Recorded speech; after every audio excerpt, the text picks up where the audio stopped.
on a 5 raisons de lui dire non, en fait. 5. Alors, la première, c'est que il n'a pas compris s'il veut faire une opération de l'OTAN, que l'OTAN prend le commandement. Alors, il y aura un général américain, mais c'est une seule opération. On ne peut pas avoir une opération américaine qui bombarde à tout va, et en dessous, ou à côté, une opération des Européens qui fait autre chose. Non, c'est une seule opération. Ça veut dire que vous mettez votre opération sous le drapeau de l'OTAN. Je ne suis pas sûr qu'il l'ait compris pour ça. La deuxième raison, c'est que pour faire ça, il va falloir que l'OTAN se mette d'accord. Donc en fait, c'est aux Américains de poser sur la table notre effet final recherché et nos objectifs stratégiques. Ouvrir le détroit d'Ormuz, c'est déjà un objectif, on ne peut pas le nier. Oui, mais il faut qu'ils le fassent pour toute l'opération. Parce que nous, on ne va pas rentrer dans un truc où on nous dit juste ça, et puis le reste, ce n'est pas votre problème.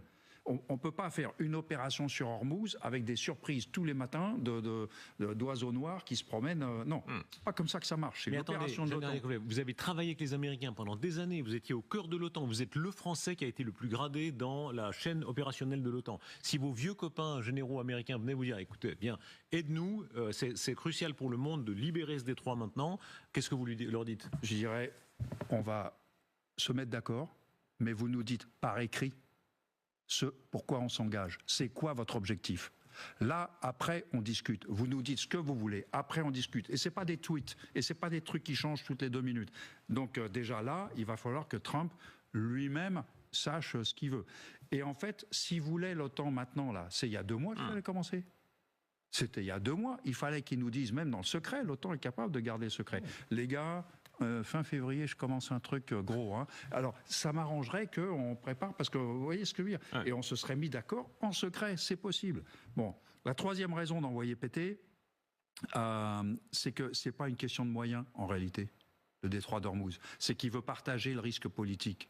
Lui-même dit, il n'est pas à 4 frégates près, il n'est pas à 1000 soldats près sur le détroit d'Ormuz.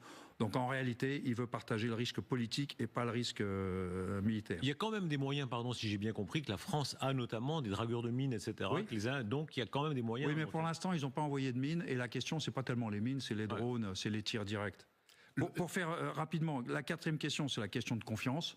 C'est quand même un mec qui a lâché les Afghans. Donc il va nous lâcher à la minute où ça l'arrangera, au moment où nous, on est dans une opération.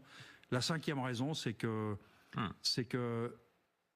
sur le Titanic, le capitaine, paraît-il, a voulu vendre des billets à pas cher pour le dîner dansant, après avoir percuté l'iceberg. On en est là d'après vous? C'est vraiment le Titanic, l'opération? Oui, c'est possible. C'est possible.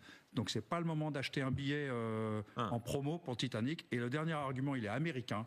On ne renforce pas l'échec. Ça, je l'ai appris à l'école de guerre américaine. On ne renforce pas l'échec. On trouve autre chose, on passe ailleurs, mais on ne renforce pas l'échec. Donc voilà des tas de raisons pour dire non à Trump.